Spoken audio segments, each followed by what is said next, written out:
Hi friends, అందరికీ నమస్తే. ఎలా ఉన్నారు? మీరు చూస్తున్నది శ్యామ్ న్యూస్ 13 తెలుగు యూట్యూబ్ ఛానల్కి స్వాగతం అండి. ఆంధ్రప్రదేశ్ ప్రభుత్వము మహిళలందరికీ కూడా ఒక గుడ్ న్యూస్ అయితే చెప్పనుందండి. ఆంధ్రప్రదేశ్ రాష్ట్ర రవాణా శాఖ మంత్రి రామ్ ప్రసాద్ రెడ్డి ఒక గుడ్ న్యూస్ అయితే చెప్తున్నాండి. మహిళలకు అందరికీ కూడా కూటమి ప్రభుత్వం ఏర్పాటైన తర్వాత చేస్తున్న మొదటి పథకం అండి. చూడండి, త్వరలోనే మహిళలకు ఉచిత బస్సు. చాలామంది ఫ్రెండ్స్ వేరే న్యూస్ అంటున్నారు. లేదండి, ఏదైనా మాధ్యమాల్లో వచ్చిన న్యూస్ మాత్రమే ఇక్కడ పెట్టాను. చూడండి, మంత్రివర్యులు చెప్పారు గత దినంలో అండి. ఈ యొక్క స్క్రీన్ షాట్ ద్వారా పెడుతున్నాను. ఏది నా సొంత నిర్ణయం అయితే నేనేది ప్రకటించడం లేదండి. ఫ్రెండ్స్, చాలామంది వీడియోలకు వెళ్ళే ముందు ఎప్పటి నుంచి ప్రారంభమవుతుంది, దీనికి ఎవరు అర్హులు అనే విషయాన్ని క్లుప్తంగా వివరిస్తాను. వీడియోను లాస్ట్ వరకు చూడండి ఫ్రెండ్స్. మధ్యలో స్క్రిప్ట్ అయితే చేయొద్దండి. చూడండి, ఆగస్టు 15 నుండి ప్రారంభించడానికి అయితే సన్నాహాలు చేస్తున్నట్టుగా ఈ పథకానికి దాదాపు 250 కోట్లు ఖర్చు అయ్యే అవకాశం ఉందని, మహిళలందరూ ఎలాంటి ఛార్జీలు చెల్లించాల్సిన అవసరం లేదని ప్రభుత్వం అయితే విశ్వసిస్తుందండి. ఎందుకనగా అనేకమైన రాష్ట్రాలలో మహిళలకు ఉచిత బస్సు సేవలు అందుబాటులో ఉన్నాయి. ఆల్రెడీ కూడా తెలంగాణ లేదా కర్ణాటక రాష్ట్రాలలో ఫ్రీ బస్సులు కాంగ్రెస్ గవర్నమెంట్ ఎక్కడైతే ఉందో అక్కడ మాత్రమే ఈ ఉచిత బస్సు ప్రయాణాన్ని అయితే జరుగుతూ ఉందండి.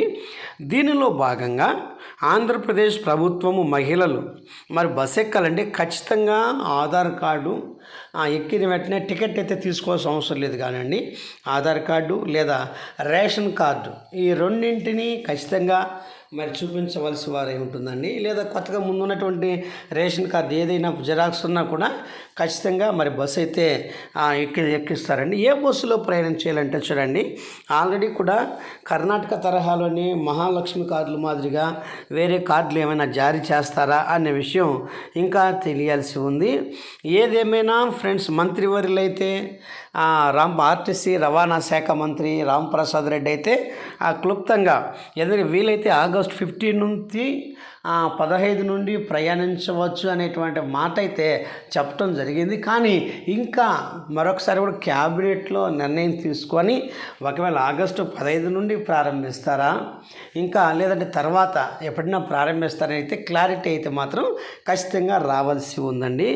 ఏదేమైనా అయితే మహిళలు బస్సులో ప్రయాణించాలంటే ఆంధ్రప్రదేశ్ రాష్ట్ర స్థానికులై ఉండాలి ఖచ్చితంగా. ఫ్రెండ్స్, అందరికీ ఇది ఏ బస్సులు ఎక్కచ్చు అంటే ఆంధ్రప్రదేశ్ మహిళలు మాత్రమే అర్హులు. వాళ్ళు అడిగినప్పుడు వెంటనే మనం ఆధార్ కార్డు లేదా రేషన్ కార్డు లేదా పాన్ కార్డు ఇవి చూపించవచ్చు. దీనికి ఖచ్చితంగా ఏ బస్సులు ఎక్కచ్చు అంటే పల్లి వెలుగు లేదా ఎక్స్ప్రెస్ లేదా డెలక్స్ బస్సులో మాత్రమే ఇది ప్రయాణించవచ్చని మంత్రివర్యులు చెప్పడం జరిగిందండి.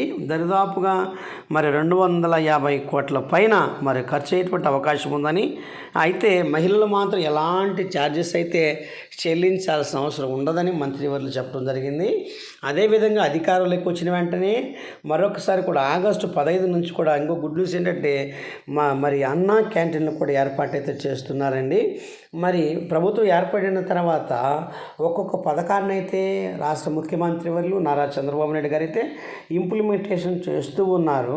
అయితే అది తొందరలోనే ఆగస్టు 15వ తారీఖున తొలి విడతలో 100 అన్నా క్యాంటీన్లు కూడా చేపట్టనున్నట్టుగా ప్రభుత్వం అయితే చెప్పడం జరిగిందండి.